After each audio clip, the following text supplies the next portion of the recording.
자, 여러분 반갑습니다. 우리 지난 시간에 이어서요, 사회복지 정책론 제6번째 영역, 세 번째 과목의 첫 번째 영역이죠. 기출문제 풀어보는 시간 갖겠습니다. 자, 알고 1번 볼게요. 1942년 베버리지 보고서에서 규정한 5가지 악에 해당되지 아니하는 것은 했습니다. 사실 이 문제는 우리 사회복사 1급 시험 1회 시험 2003년도에 치러졌거든요. 그때부터 출제가 됐었다. 우리 어떻게 기억하시라 그랬지? 나목결 불질러. 그래서 나태, 무지, 질병, 불결. 그 다음에 나태, 무지, 질병, 불결. 그렇죠. 나무결, 결핍이 빠졌네요. 그죠? 예, 그래서 여기는 뭐가? 산재가 아니죠. 예, 답은 3번이다. 사회복지 정책 평가가 갖는 특징으로 옳지 않은 것은 굉장히 정치적이고 실용적, 종합학문적, 기술적이다, 가치 중립적이다. 평가는 굉장히 가치 지향적입니다. 그러니까 보수주의자들이 진보주의자들이 진행한 정책을 평가할 때는 굉장히 비판적이죠. 왜? 그들의 가치가 틀리기 때문에 그래요. 진보하고. 가치는 좋으냐 나쁘냐 이야기라고 계속 말씀을 드렸죠. 그러니까 평가는 정치적이면서 가치 중립적이다. 우리 시험에서 사회복지 정책의 과정들, 즉 어떻게 사회 문제가 만들어지고 그것이 이슈화가 돼서 그것이 다시 의제화가 되고 어떤 대안이 만들어져서 정책 결정을 거치고 집행한 다음에 평가를 한다. 이게 정책 과정이라 그랬죠. 그 중에서 그러니까 비정치적인 과정 딱 하나 있다 그랬죠. 그게 바로 뭐라 그랬죠? 정책 대안 형성이라고 했었습니다. 그것 빼놓고는 전부 정치적인 성격과 가치 지향적인 성격을 갖고 있는 거예요. 그 답은 5번이고요. 자, 롤스 정의론. 자, 공정으로서의 정의에 관한 설명으로 옳은 것 했습니다. 자, 롤스는 자유와 평등이 어떻게 공존할 수 있는가? 우리 자본주의 체제 내에서, 자유주의 체제 내에서 어떻게 이 자유와 평등을 공존시킬 수 있을까? 그걸 연구했던 학자죠. 그래서 만들어진 책이 바로 정의론이었었습니다. 자, 봤더니 옳은 것.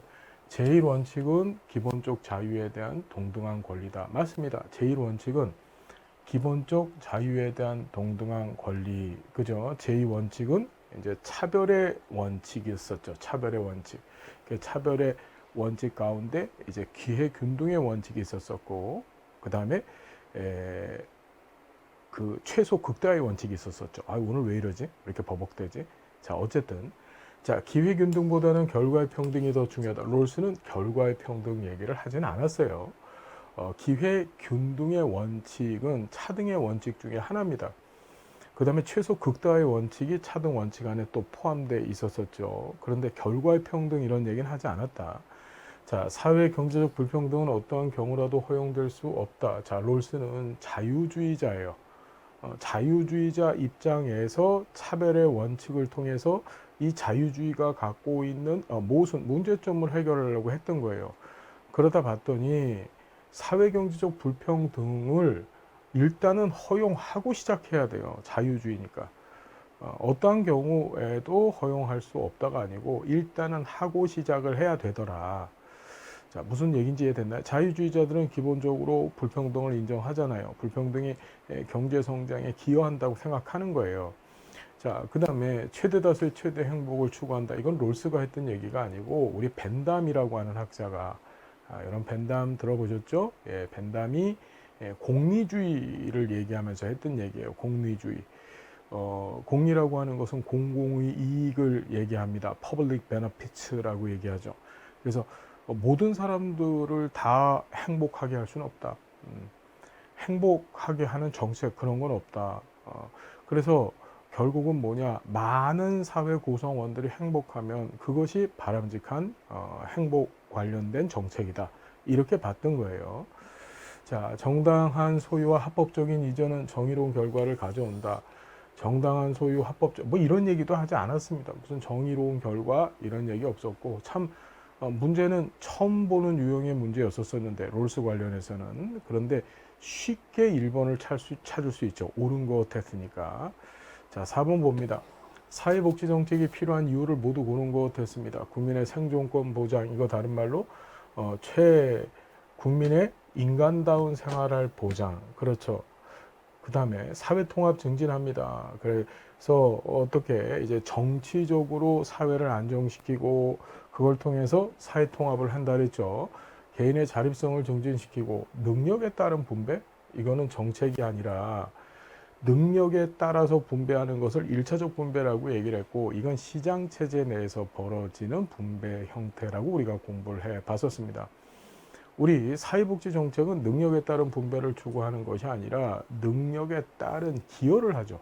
능력에 따른 기여, 분배가 아니고 기여입니다. 그러니까 능력이 많은 사람은 세금을 많이 내요. 기여하는 겁니다. 근데 능력이 없는 사람은 어떻게 기여를 하지 못해요. 오히려 그냥 받습니다. 또는 이걸 사회복지 정책에다가 놓으면 능력에 따른 분배가 아니라 욕구 또는 필요에 따른 분배, 이래도 맞는 거죠.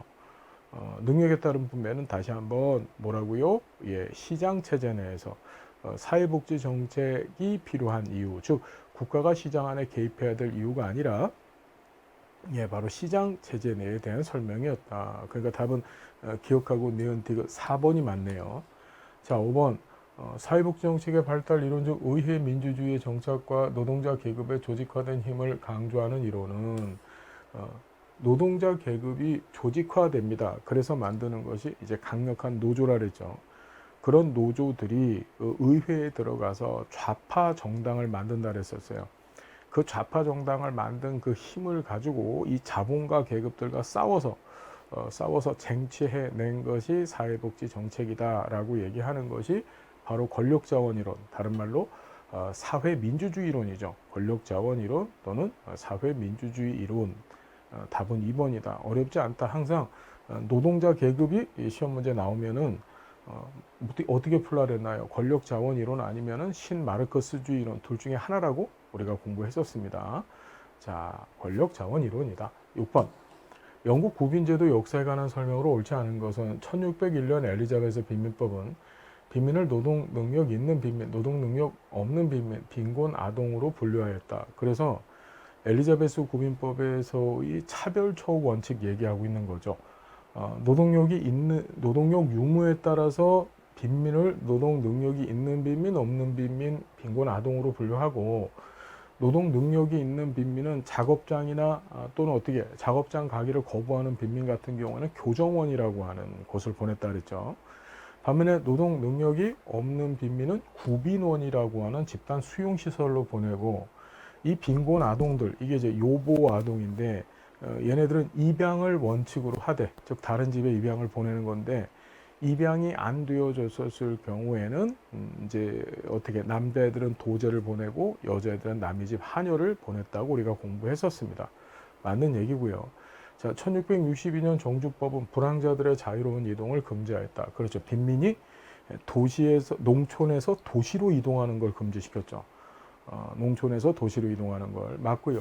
1782년 길버트법은 원외구제 허용했다. 맞습니다. 길버트법의 가장 중요한 특징이 노동 가능한 빈민, 즉 일할 수 있는 빈민들한테 원외구제를 허용해 준 겁니다. 원외구제 받을 수 있게 해준 거예요. 항상 누가 대상이라고요? 노동 가능한 빈민이었다라는 사실 꼭 기억해 두셔야 됩니다. 1795년 스피넴랜드법은 열동초의 원칙을 명문화했다. 여러분, 열동초의 원칙을 명문화했던 것은 1834년의 신구빈법이죠. 그렇죠. 신구빈법에서 세 가지 원칙을 제시합니다. 그것이 첫 번째가 열동초의 원칙, 두 번째가 작업장제의 원칙, 그렇죠. 그걸 우리가 원내구제 원칙이라고도 합니다. 세 번째가 균일 또는 균등초의 원칙이었었죠. 그렇죠. 그래서 스피넴랜드법은 뭐 그냥 가족수당제도, 임금 보조제를 채택했다.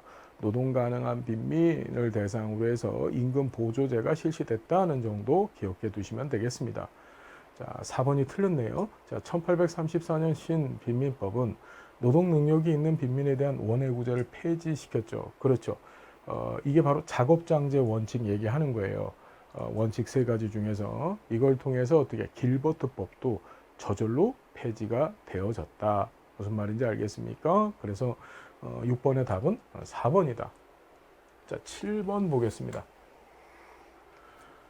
조지와 윌딩이 제시한 이념 중 소극적 집합주의에 관한 설명으로 오는 것은, 자, 소극적 집합주의는 우리 반소페마, 조지와 윌딩의 이 70년대에 등장한 사분 모형의 이야기입니다. 그 사분 모형에서는 이 소극적 집합주의, 반집합주의, 소극적 집합주의, 페이비안 사회주의, 마르크스주의로 구분을 하였다.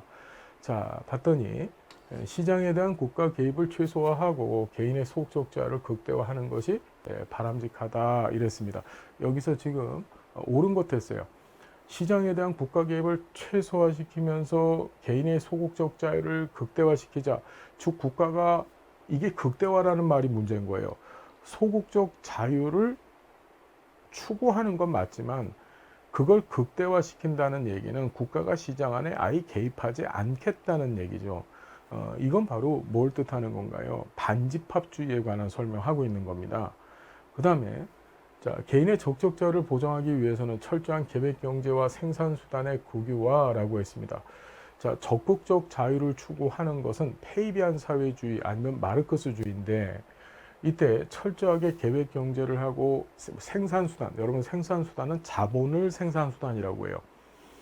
칼 마르크스라고 하는 마르크스 이론, 즉 급진적 사회주의, 우리가 일반적으로 알고 있는 이 공산주의 이념을 만든 사람은 자본을 어떻게 캐피탈, 그걸 생산수단이라고 표현했다. 이걸 국유화하는 것이 필요하다라고 얘기했던 것은 바로 누구죠? 이건 마르크스주의 설명하고 있는 거죠. 환경과 생태의 관점에서 자본주의 성장과 복지국가의 확대는 지속 가능하지 않다. 이거는 6분 모형에서 4분 모형이 아닌 6분 모형에서 녹색주의에 관한 이야기입니다.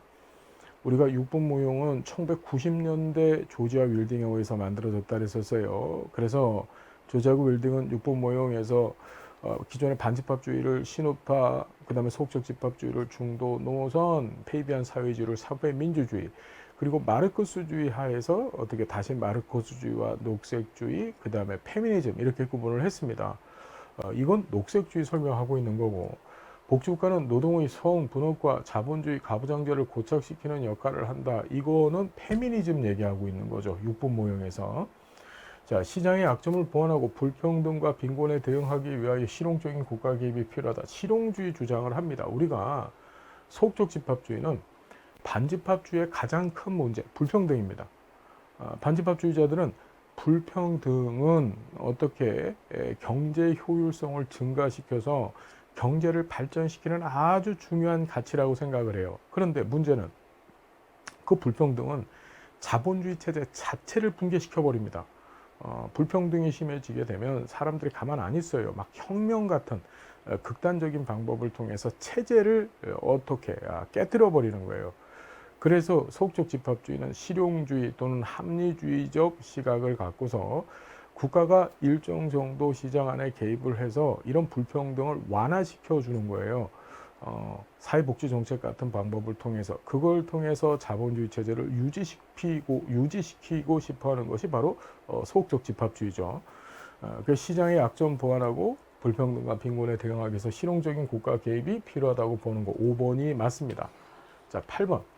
에스핑 안데르센의 복지국가 유형에 관한 설명으로 옳지 않은 것 했습니다. 탈상품화 정도, 계층화 정도, 또 하나가 뭐죠? 국가, 시장, 가족의 역할 또는 상대적 비중 정도에 따라 복지국가를 세 가지 유형으로 구분했다. 자, 세 가지 유형이라고 하는 것이 뭐예요? 자보사, 자유주의적 복지국가, 보수주의적 복지국가, 사회, 민주주의적 복지국가, 이렇게 공부해 봤었습니다. 탈상품화는 돌봄이나 서비스 부담을 가족한테 의존하지 않는 정도를 의미한다. 탈상품화는 노동의 탈상품화라고 공부했었습니다. 뭐냐? 노동자가 자신의 노동력을 노동시장 안에다 팔지 않아도, 즉 일하지 않아도 국가가 제공하는 무상의 급여를 통해서 자신의 최소한의 생존을 보장할 수 있는 그 정도를 탈상품화 또는 탈상품화 정도라고 얘기를 했었어요. 무슨 뜻인지 알겠습니까? 무슨 돌봄 서비스 전혀 상관없는 이야기예요. 자, 사회민주주의 국가는 탈상품화 정도가 높고 보편적 사회 서비스를 제공한다. 자, 사회민주주의 복지국가는 탈상품화 정도가 가장 높은 복지국가 유형입니다. 그러면서 얘는 보편적 사회 서비스, 특히 인구학적 사회 수단과 같은 보편적인 사회 서비스를 제공을 하죠. 즉 전 국민을 다 사회 보장의 대상으로 삼는다는 뜻이에요. 자, 보수주의 복지국가에서 사회보험은 직업 집단 등에 따라 분절적으로 운영된다. 맞습니다. 보수주의 복지국가에서는 보수주의, 다른 말로 조합주의라고 했습니다. 얘네들은 사회보험이 주된 사회보장제도라 그랬었어요. 대표적인 나라가 뭐 독일이나 네덜란드, 프랑스, 이탈리아 이런 나라들이 여기에 해당되죠. 그래서 얘들은 직업 집단, 이게 바로 뭐지? 직역별로, 그죠? 직역. 같은 직업을 갖고 있는 사람들별로 또는 직종별로 이 사회보험이 분절적으로 운영되어지고, 이것 때문에 이 사회보험의 가장 중요한 기능 중에 하나인 위험분산 효과가 상대적으로 좀 낮다, 이렇게 공부를 했고 또 시험에도 잘 나옵니다. 자유주의 복지국가는 공공부조 역할이 크고 탈상품화 정도가 낮으며 계층화는 되게 높다 그랬죠. 이건 정말 들떨어진 복지국가입니다. 그래서 주로 공공부조 정책을 추구하고 탈상품화 정도가 낮기 때문에 일을 하지 아니하면 먹고 살 수 없는 나라가 바로 이 자유주의 복지국가였었다. 그 답은 설명 옳지 않은 것 2번이죠. 우리나라 의료보장제도, 국민건강보험, 의료급여에서 시행하고 있는 것 중 요거 재밌는 문제가 나온 거예요. 의료비 절감 효과와 관련이 가장 적은 것 했습니다. 의료비라고 하는 표현이 등장을 했어요. 의료비, 그죠? 그러니까 의료비라고 하는 것이 사실은 그걸 의료비라고 하면은 조금 문제가 있어요. 어떻게 되냐면 이걸 제대로 문제를 내려면 의료비 절감 효과와 이렇게 하는 것이 아니라 의료와 관련되어진 국가의 부담, 그죠? 국가의 부담을 줄이기 위한 효과와 관련이 가장 적은 것은 이래야 되는 거죠. 국가 또는 뭐 재정적인 부담을 줄이기 위한, 이래야 됩니다. 의료비라고 하면은 이 국민이 개별적으로 내는 본인 부담금 따위도 해당이 되어지잖아요. 그죠? 그러니까 조금 애매하게 문제를 냈다. 어쨌든 봅시다. 포괄수가제, 맞습니다. 우리가 수가제라고 하는 것은 요양기관에게 보험자인 국민건강보험공단이 요양기관이 제공한 서비스에 대해서 비용을 지불해 주는 것을 수가라고 얘기를 해요. 이때 행위별 수가가 있고, 그 다음에 포괄수가가 있고, 총액계약제 같은 것들이 있었어요. 가장 돈이 많이 들어가는 것, 즉 의료비 절감이 안 되는 게 행위별 수가였었고, 그 다음에 포괄수가, 그 행위별 수가의 문제점, 비용이 많이 들어간다는, 의료비 부담이 크다는 것을 해결하기 위해서 만든 게 바로 행위별 포괄수가나 또는 총액계약제죠. 그러니까 이게 맞고, 의료급여 사례관리제도, 우리나라 의료급여법에서는 의료급여 사례관리제도가 있고, 그래서 의료급여 사례관리사라고 하는 분들이 있어요. 간호사분들이 보통 의료급여 사례관리사를 하거든요. 그럼 이분들이 의료급여 대상자들은 주로 1종, 2종 급여 대상들인데 의료비를 거의 내지 않거나 내더라도 아주 소액만 냅니다. 그러다 보니까 이 의료급여라고 하는 이 공공부조 제도를 너무 과용하는 거야. 너무 많이 사용을 해요. 과활용합니다. 그걸 막기 위해서 의료급여 사례관리사들이 집집마다 방문하는 거예요. 방문해가지고 이 국기법상 수급자와 같은 의료급여 대상자들 집집마다 방문해서 할머니 요거는 요만큼만 받으세요. 오늘은 병원 안 가셔도 돼요. 이런 식으로 사례 관리를 해주는 겁니다. 이것도 이 비용 절감시키기 위해서 등장한 거고, 건강보험급여의 심사평가제도, 우리나라 건강보험공단의 죄송합니다. 국민건강보험법상에 건강보험 심사평가원이 있죠. 그렇죠. 이 심평원에서는 뭘 하느냐? 요양기관들, 건강보험법상의 요양기관이라고 하는 것이 병원이나 약국인데 얘네들이 부당 청구를 했는지, 청구의 금액의 적정성 여부 등을 판단하는 거예요. 그러니까 부당하게, 과하게 청구하고 이러면 그것들을 다 잡아내서 처벌을 하죠. 그러니까 이것도 절감 효과하고 관련이 있는 거고, 행위별 수가제가 아니죠. 본인 일부 부담금도 해당이 됩니다. 왜 그러냐면 건강보험에서는 이 본인 일부 부담금을 정률 방식으로 적용을 해놨어요. 한 5%에서 한 20% 정도까지 정률 방식으로 해놓다 보니까 보험급여를 많이 사용하면 사용할수록 거기에 대한 본인의 부담 액수가 늘어나게 됩니다. 이건 거꾸로 얘기하면 뭐죠? 급여를 적게 사용하면 본인의 부담 액수도 줄어든다는 얘기가 되는 거죠. 이것도 어떻게 이제 의료비 절감 효과를 충분히 발생시킬 수 있는 제도에 해당되어집니다. 그러니까 답은 몇 번입니까? 4번이죠. 자, 이런 문제 나올 때 포괄수가 행위별수가 나오면 둘 중에 하나는 틀리군. 이렇게 생각을 하고 문제를 풀어줘야 되겠죠. 자, 또 재밌는 문제 나왔습니다. 10번 조세특례제한법상의 총급여액 등을 기준으로 근로장려금 산정 방식을 다음과 같이 설계하고자 할 때 총급여액 등에 따른 근로장려금 개선 결과로 옳지 않은 것 했습니다. 자, 한번 볼까요? 총급여액 등 1,000만 원 미만은 근로장려금은 총급여액 등 곱하기 여기 20%다. 급여액 등 자, 1,000만 원 이상은 1,200만 원 미만 이상 1,200만 원 미만은 근로장려금 200만 원을 정액으로 준다. 정액으로. 자, 총급여액 등 1,200만 원 이상 3,200만 원 미만은 근로장려금은 200만 원에서 총급여액 마이너스 1,200만 원 곱하기 100분의 10을 뺀다.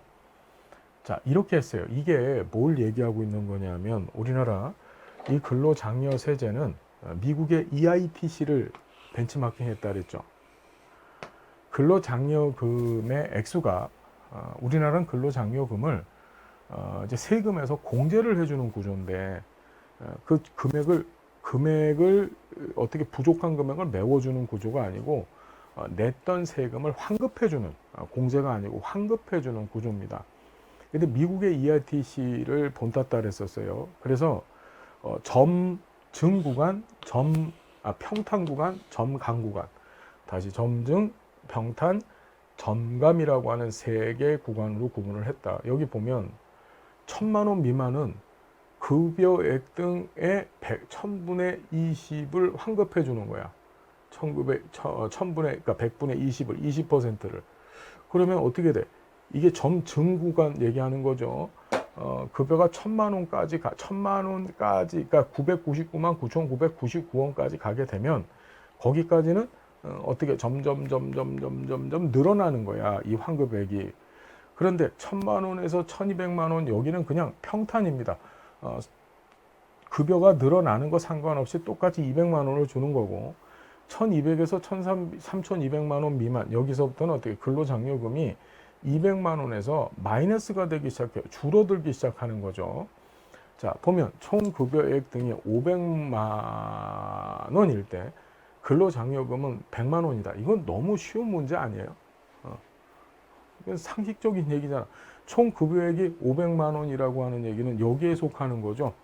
예, 여기에 속하는 겁니다. 거기에 20%를 주는 거죠. 그러니까 5, 20, 100만 원 맞네요. 자, 총급여액이 1,100만 원이라고 했습니다. 1,100만 원이니까 여기에 해당하는 거죠. 근로장려금 200만 원입니다. 맞죠? 그냥 200만 원 주는 거고. 총급여액이 1,800만 원이에요. 1,800만 원이면 여기에 속하는 거죠. 그러면 근로장려금이 150만 원이라 그랬어서 그러면 자 보십시다. 200만 원 빼기 총급여액이 얼마라 그랬습니까? 1,800만 원인데 1,800만 원 빼기 1,200만 원이니까 600만 원이죠. 600만 원 곱하기 100분의 10이잖아요. 그러니까 60만 원이죠. 그러니까 200만 원에서 60만 원을 빼야 되는 거죠. 200만 원에서 60만 원을 빼야 되죠. 그렇죠? 그럼 얼마가 돼요? 200에서 60만 원 빼니까 140만 원이 돼야 되는 거죠. 150이 아니고 140이라고 해야 돼요. 다시 한번. 얘는 1,800만 원이니까 여기에 해당되는 거예요. 그러면 근로장려금은 200만 원 빼기 총급여액 등 마이너스 1,200만 원. 그러니까 총급여액이 1,800이니까 여기에서 1,200을 빼면 600만 원이에요. 우리가 항상 빼기 곱하기 같이 있으면 곱하기부터 계산하는 거 알고 계시죠? 예. 이런 거 모르면 안 돼요. 그래서 얘부터 계산을 하고 여기서 빼야 되는 거야. 그러니까 600만 원 곱하기 거기에 10%니까 60만 원. 그럼 200만 원에서 60만 원을 빼니까 140만 원이라고 해야 되는 거죠. 얘는. 총 급여액이 2,200만 원일 때 여기에 해당되는 거예요. 근로장려금은 100만 원이다. 그럼 2,200만 원은 2,200에서 1,200을 빼니까 1,000만 원이고 1,000만 원 곱하기 100분의 10은 100만 원이 되는 거죠. 그럼 200만 원에서 100만 원을 빼니까 100만 원 맞습니다. 총 급여액 등이 2,700. 아, 돈 진짜 잘 버네, 씨. 나보다 더 잘 벌어. 아이씨. 자, 그래서, 자, 2,700 여기입니다. 근로장려금 50만 원. 자, 2,700이니까 총 급여액 2,700에서 1,200을 빼니까, 2,700에서 1,200을 빼니까 얼마예요? 1,500만 원 되는 거죠. 1,500에 100분의 10이니까 150만 원이 됩니다. 200만 원 빼기 150만 원 하니까 50만 원 되겠죠. 괄호 먼저 계산하고 그 다음에 곱하기 나누기 계산하고 마지막에 더하기 빼기 계산하는 거 알고 있죠? 이거 우리 중학교 때 배웠어요. 이걸 뭐라 그래? 결합의 법칙이라고 하죠. 결합의 법칙. 사칙연산 계산할 때 결합의 법칙이라고 하잖아. 알고 있죠, 여러분? 예, 결합의 법칙. 예. 에이씨, 이런 것까지 해야 돼. 자, 11번. 최근 10년간 국민기초생활보장제도의 변화에 관한 설명으로 옳은 것을 모두 고른 것은 수급 자격증 부양 의무자 기준이 완화되고 있어요. 특히 문재인 정부 마지막 해에 그때 이제 부양 의무자 기준을 많이 완화시켰죠. 특히 생계급여에서의 부양 의무자 기준을 많이 완화시켰습니다. 기준 중위소득은 2015년 이후 지속적으로 인상되어지고 있습니다. 기준 중위소득 개념을 처음 쓴 게 2015년이죠. 2014년도 송파 모녀 자살 사건이 있고 나서 2014년도 12월 30일 날 이 국민기초생활보장법이 개정이 되어져요. 그러면서 이 법이 다시 2015년 7월 1일부터 시행이 되어지는데 기존의 최저 생계비를 가지고서 이 수급 권자와 그 다음에 급여 액수를 정했었는데 근데 그것이 뭘로 바뀌어요? 2015년 7월 1일부터 기준 중위소득으로 바뀌죠. 최저 생계비가. 그래서 상대적 빈곤 개념이 그때부터 반영된 거예요. 2015년 7월 1일부터. 그래서 지속적으로 인상되어지고 있고 맞고요. 교육급여가 신설되어졌다. 최근 10년간이라고 얘기를 하면 최근 10년간이라고 얘기를 하면 교육급여가 신설됐다는 틀리죠. 교육급여는 원래부터 있었었어요. 그렇죠. 근로능력 평가 방식이 변화되어졌다. 그렇죠. 근로능력 평가 방식이 변화돼서 지금 어디서 국민연금공단에서 이 자활사업 참여자들에 대한 근로능력 평가를 대행해주고 있다는 얘기까지 우리 공부에 봤었습니다. 그런데 중요한 것은 평가 방식이 바뀐 건 아닙니다. 바뀐 건 아니고 그냥 자활사업 자체가 국기법이 제정되어졌던 1999년 당시부터 있었었어요. 그리고 그걸 국민연금공단에서 대행해주고 있는 것 뿐이야. 뭔 얘기인지 이해가 되셨죠, 여러분?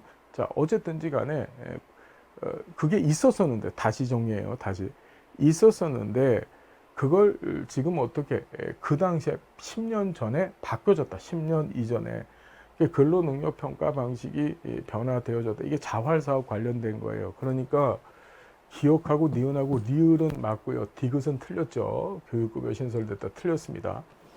자, 12번. 사회보험과 비교해서 공공부주제도의 장점으로 옳은 것 했습니다. 대상 효율성, 자, 공공부주제도의 장점이에요. 대상 효율성, 다른 말로 목표 효율성이 좋죠. 그런데 운영 효율성은 개판이라 그랬습니다. 맞고요. 가입률이 높다. 여러분, 공공부조는 가입하는 제도가 아니죠. 예, 가입률 하면 사회보험제도를 얘기해야 되고, 사회보험제도는 강제가입 방식을 채택했기 때문에, 정보의 비대칭성 때문에 강제가입을 하죠. 그러니 가입률이 높을 수밖에 없습니다. 수급자에 대한 낙인을 예방할 수 있다. 공공부조는 낙인이 발생합니다. 사회보험제도의 특징이죠. 2번, 3번. 행정비용이 발생하지 않는다. 행정비용이 발생하지 아니하는 제도는 없습니다.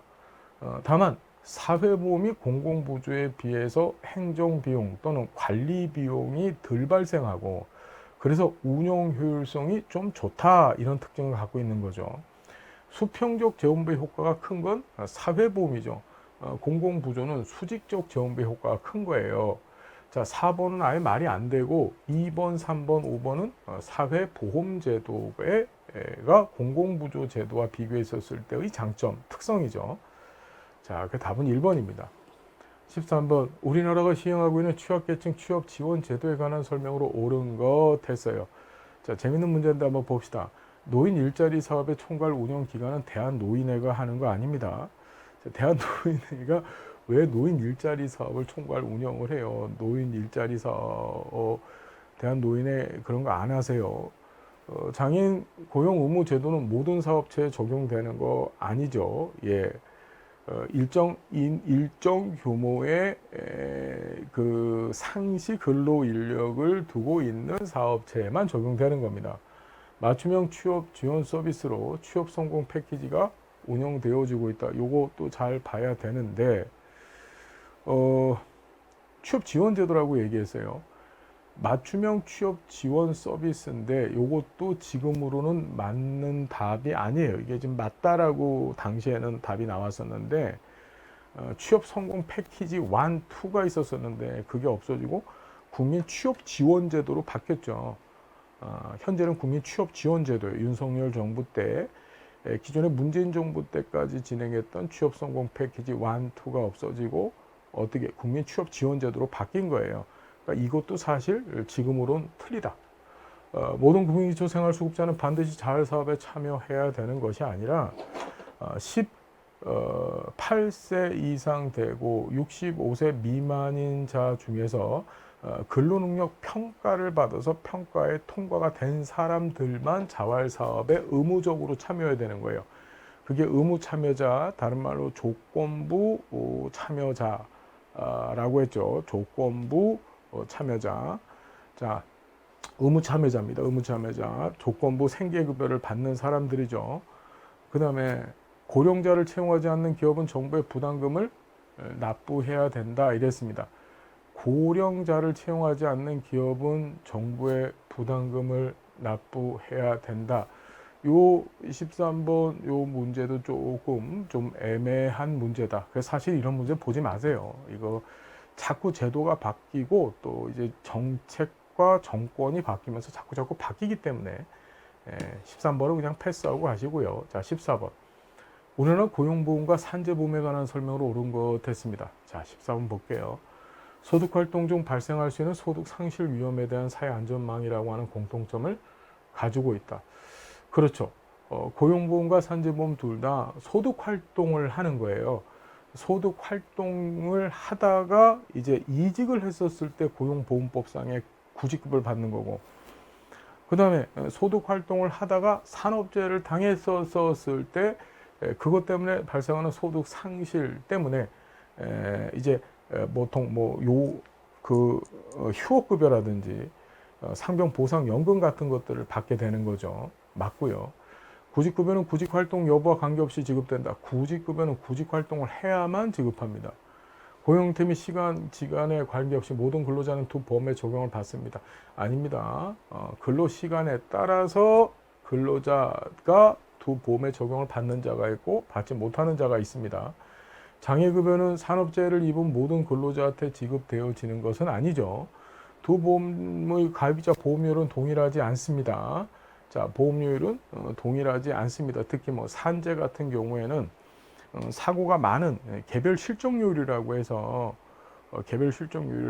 사고가 많은 사업장이 더 많이 보험료율을 부담하게 되어져 있죠.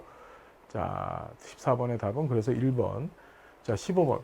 다음 중 상대적 빈곤선을 설정하는 방식으로 옳은 것을 모두 고른 것 했습니다.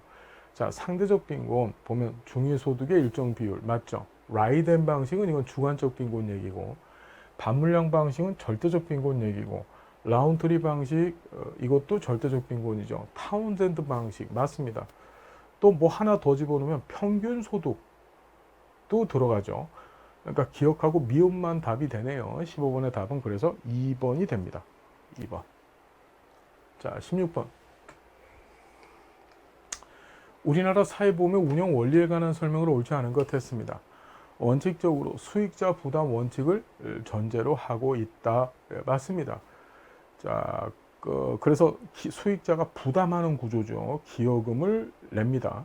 사회보험은 수평적 또는 수직적 재원배 기능이 있다. 원칙적으로는 수평적 기능이 세지만 이 보험 소득이 많은 사람이 더 많은 보험 기여를 하는 측면에서 수직적 재원배 기능도 같이 갖고 있는 거예요. 가입자의 보험료는 사회보험 종류별로 다 다르게 되죠. 자, 사회보험급여는 피보험자와 보험자 간 계약에 의해서 규정된 법적 권리가 되어진다. 법적 권리고요. 모든 사회보험 업무가 통합돼서 한 개 기관에서 운영되어지는 것이 아닙니다. 사회보험 우리나라 5가지 사회보험이 있는데 국민연금은 국민연금공단에서 그렇죠. 산재보험은 근로복지공단에서 주로 업무를 담당하죠. 그 다음에 노인장기요양보험하고 그 다음에 국민건강보험은 국민건강보험공단에서 합니다. 특히 이제 업무 중에서 보험료의 고지, 그 다음에 징수, 그 다음에 그 납부를 독촉하죠. 이런 업무들은 2011년서부터 국민건강보험공단이 그 업무를 다 한꺼번에 대행해주고 있죠. 그래서 5번도 틀렸다. 자, 보면 옳지 않은 거 됐으니까 5번이 답이네요. 자, 17번. 우리나라 사회보험 방식, 이번 시험은요, 왜 너무 보험 문제를 이렇게 많이 냈는지, 보험 문제를 정말 많이 냈습니다. 볼게요. 사회보험 방식의 공적연금에 관한 설명을 옳은 것을 모두 고른 것은 국민연금과 특수직영연금으로 구분돼서 운영되고 있습니다. 맞죠? 사회보험 방식이라고 하는 것이 기여 비자산조사 프로그램이란 뜻이에요. 즉 기여를 하고 대신에 자산조사를 당하지 아니하니까 부자나 가난한 자나 다 이 보험 가입 대상이 되어지는 거죠. 국민연금과 특수직영연금, 우리 특수직영연금은 공무원연금, 군인연금, 사립학교 교직원연금, 우체국 별정직원연금 이렇게가 있죠. 자, 국민연금이 가장 먼저 시행됐다. 우리 가장 먼저 시행되고 가장 먼저 만들어진 것은 1960년에 제정된 공무원연금법입니다. 국민연금은 1986년에 국민연금법 제정돼서 1988년에 시행되죠.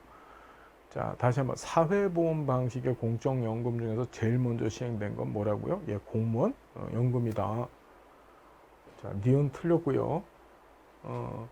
자, 그 다음에 2022년 12월 말 기준 공적연금 수급 개시 연령은 동일하다. 그렇지 않습니다. 동일하지 않고요.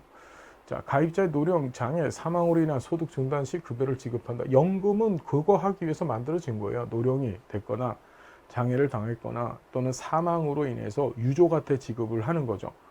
자, 그래서 답은 몇 번이 되나요? 기억하고 리얼만 맞네요. 2번입니다. 길버트와 테렐이 주장한 사회복지 전달체계 재구조화 전략으로 옳지 않은 것 했어요. 재구조화 전략. 수급자 수요를 강화한다.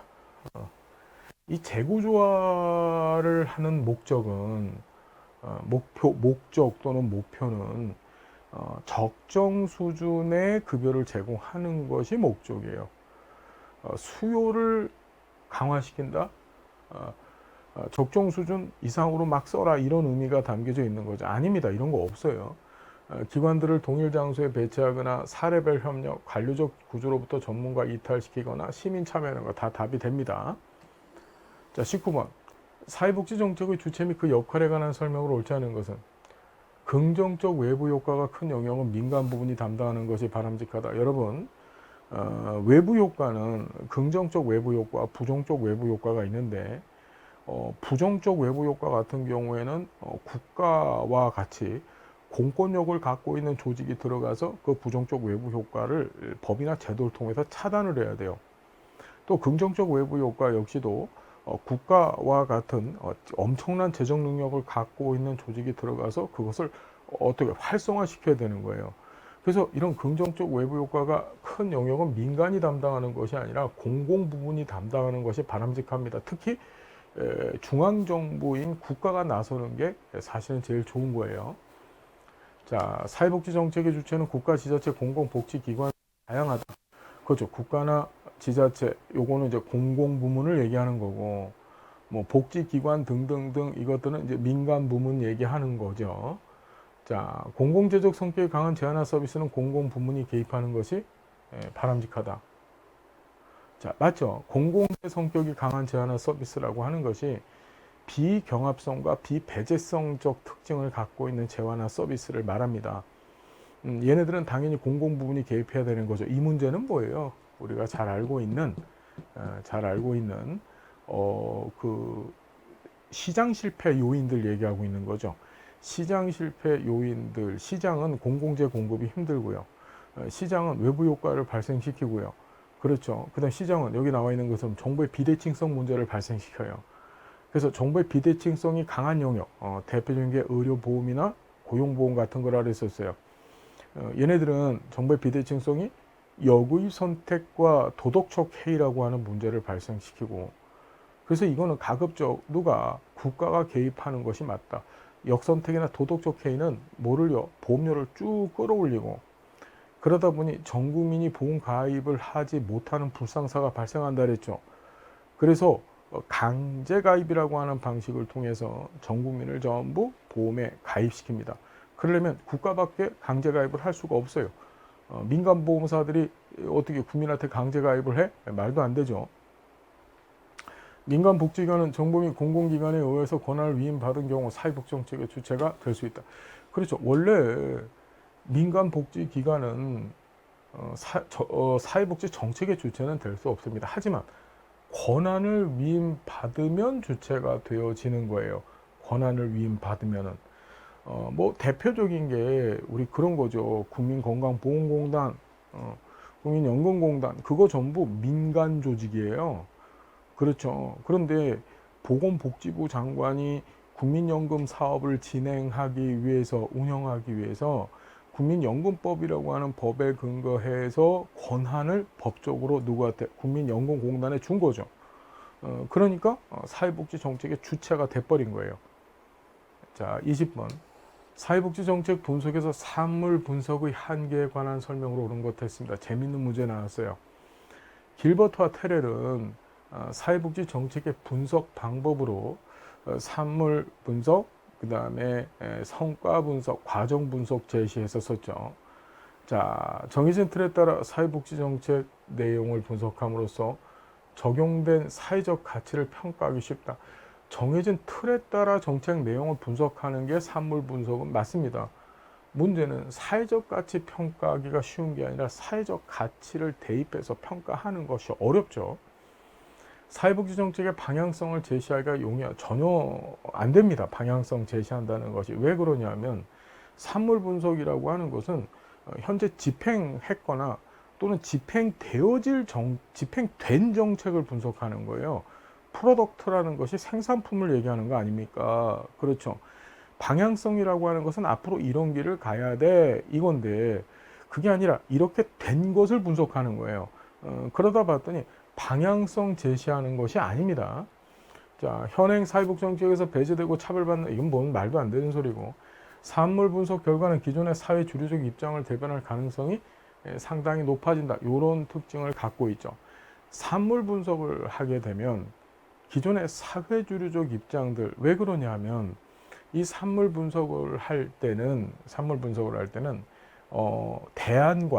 대안과 가치, 그 사회의 가치를 반영해서 진행하게 돼 있어요. 특히 그 대안이 반영될 때는 사회 주류의 입장, 그 사회의 기득권층이나 또는 사회 대다수 사람들, 의사결정권을 갖고 있는 사람들의 입장이 반영되어진 대안들을 갖고 분석하는 경우가 심해요. 그러다 보니까 이런 특징들을 보이게 되더라. 정치의 구체적인 대안을 담아내기가 어렵다. 문제 쉽다가 아니라 많이 어렵다. 자, 21번. 길버트 테렐이 제시한 사회적 효과성에 관한 설명으로 옳은 것 됐습니다. 자, 사회적 효과성 우리 얘기 한번 해봅시다. 보면 수급 자격을 얻기 위해서 개인의 특수한 욕구가 선별적인 세밀한 조사에 노출될 수밖에 없다. 사람이 사회 평등한 구성원으로서 어느 정도나 대우받는가에 따라 판단하는 것이다. 여러분, 사회적 효과성이라고 하는 것은 국가가 예산을 집행을 해요. 집행을 했었을 때 그 집행돼서 얻어지는 효과가 사회 구성원들 전체가 바라거나 또는 사회 구성원들 전체한테 미치는 긍정적인 효과를 얘기하는 겁니다. 뭐 대표적인 것이 사회 통합 효과, 사회 연대 이런 것들을 묶어서 우린 사회적 효과성이라고 얘기를 하는 거죠. 봤더니 사람들이 평등한 구성원으로 어느 정도나 대우받는 거, 이게 형평성, 평등성 얘기하고 있는 건데 효과성으로 맞죠. 시민권은 수권을 얻을 수 있는 자격이 안 된다.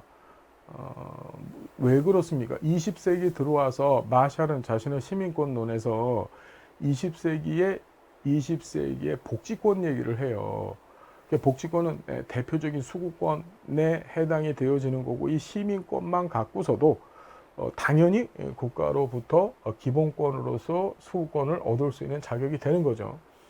급여를 신청할 때 까다로운 행정 절차가 반드시 필요하다. 사회적 효과성은 단기적 비용 절감을 목표로 한다.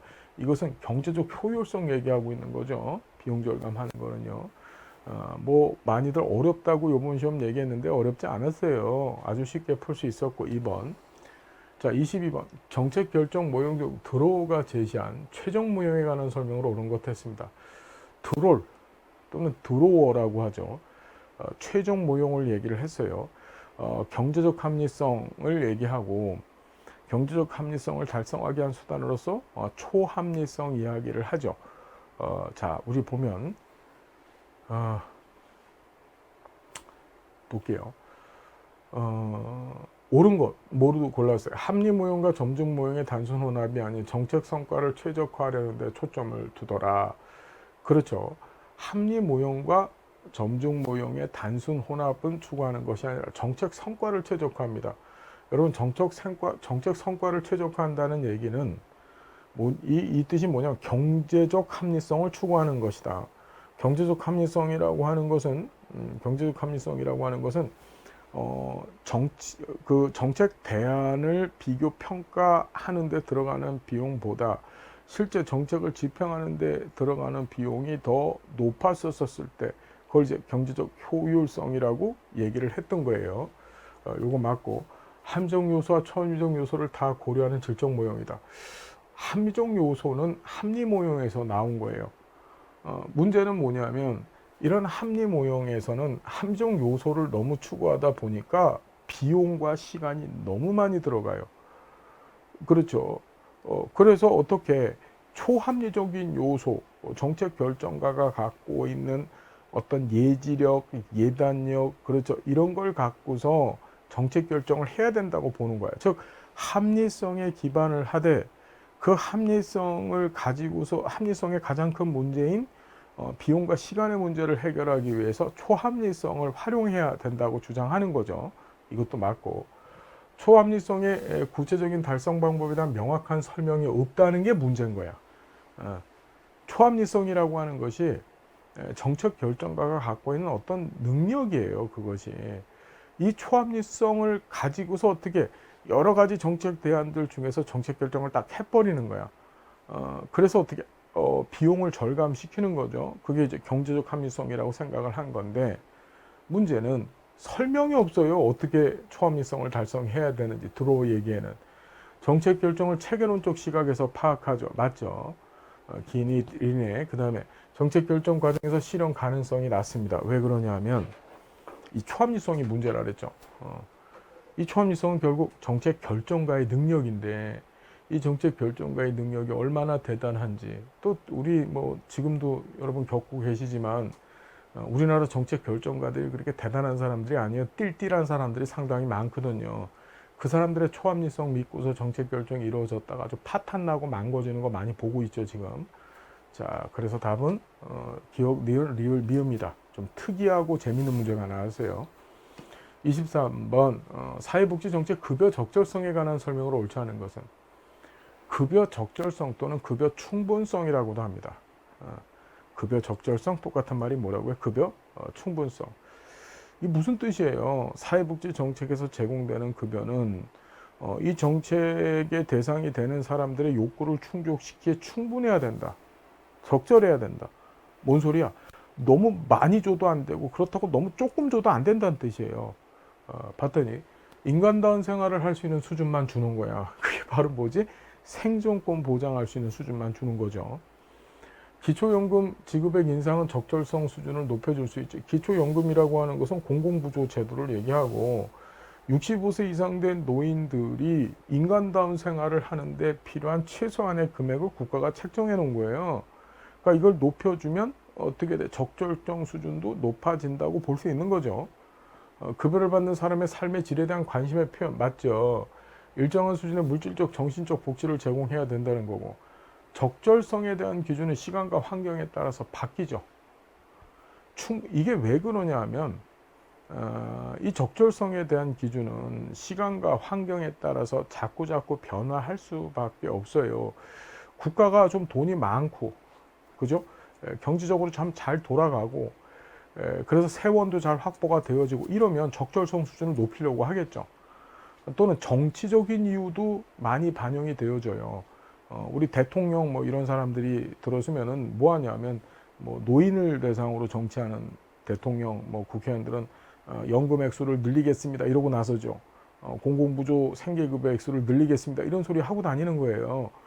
바로 뭐야, 시간과 환경, 뭐 정치적 변수, 경제적인 조건들 이런 것들에 따라서 이 적절성 수준이 항상 바뀌어지더라. 자, 24번입니다. 사회복지운동 오랜만에 출제됐는데 설명으로 옳은 것 모두 고른 것 됐어요. 옳은 것 모두 고른 것. 자, 보면 민간이 사회복지에 대한 특정 견해를 가지고 이를 관철시키려고 하는 실천이다 이랬습니다. 자, 노동운동, 시민운동, 여성운동 단체 등 다양한 주체들이 관심과 역량을 통해서 한 사회운동의 한 분야다. 그러니까 사회복지운동이 뭐야? 이 민간 또는 여러 단체들이 우리가 바라는 식으로 이런 정책을 좀 해줘라 라고 정책을 입안하거나 그 정책을 집행하는 사람들, 주로 이제 정부가 되겠지. 걔네들을 대상으로 맞부딪혀 싸우는 거야. 그게 바로 사회복지운동입니다. 자, 사회복지 종사자들이 갖고 있는 전문성을 실현하는 중요한 통로 중에 하나가 될 수 있고, 우리나라 사회복지 역사에서 정부는 사회복지운동 단체 의견을 모두 수용하였다. 그렇지 않습니다. 이런 복지운동 단체들이 요구하는 것들을 정부가 받아들인 것도 있고 또 받아들이지 않은 것도 있어요. 그걸 다 받아들이면 세상이 어떻게 되겠어. 그러니까 리을은 틀린 거죠. 자, 틀렸고. 25번. 우리나라에서 시행 중인 소득보장제도에 관한 설명으로 옳지 않은 것 했어요. 옳지 않은 것. 자, 보면 기초연금은 노인의 생활안정 지원을 목적으로 한다. 맞죠? 공공부조 제도입니다. 장애 정도가 심하지 않은 장애인은 장애인연금을 받을 수 없습니다. 그렇죠. 왜 그러냐? 장애인연금은 중증장애인들, 18세 이상의 중증장애인들 중에서 국민기초생활보장법상의 생계급여, 의료급여 받는 수급자 등처럼 생활이 어려운 사람들이 되는 거예요. 그러니까 중증장애인이니까 장애 정도가 심하지 않은 경증장애인은 장애인연금을 받을 수가 없습니다. 장애수당은 장애로 인해 발생하는 추가 비용을 보존하기 위해서 도입되어졌다. 그렇죠? 장애수당은 장애인 복지법상의 급여인데 18세 이상의 경증장애인 중에서 생활이 어려운 장애인들, 장애인연금은 18세 이상의 중증장애인 중에서 생활이 어려운 장애인들, 알겠나요? 그래서 장애수당을 받게 되면 장애인연금을 못 받고 장애인연금을 받게 되면 장애수당을 못 받는 거죠. 자, 만 10세 아동은 아동수당을 받을 수 있다. 만 8세까지, 그러니까 8세 미만 아동까지 아동수당법 2018년도에 제정됐습니다. 아동수당 받을 수 있는 거예요. 이렇게 나이 묻는 문제 아주 대놓고 내놨어요. 8세 미만입니다. 8세 미만. 자, 저소득 한부모 가족에게는 아동 양육비가 지급되어질 수 있다. 한부모 가족 지원법에 따라서 아동 양육비 지원될 수 있어요. 이번 정책론 문제는요. 이 법제도 항상 뭐 아시겠지만 법제와 이 정책은 굉장히 밀접한 관련이 있고 우리 시험에서도 법제와 관련된 내용들을 자꾸 시험에 냅니다. 그래서 제가 법제론 공부 잘해야 된다고 계속 말씀드렸잖아요. 이거 전부 법제 얘기 아니에요. 전부 지금 풀어봤던 얘기들이. 자, 이번 시험의 특징은 그런 법제와 관련되어진 내용들을 더 많이 출제했다.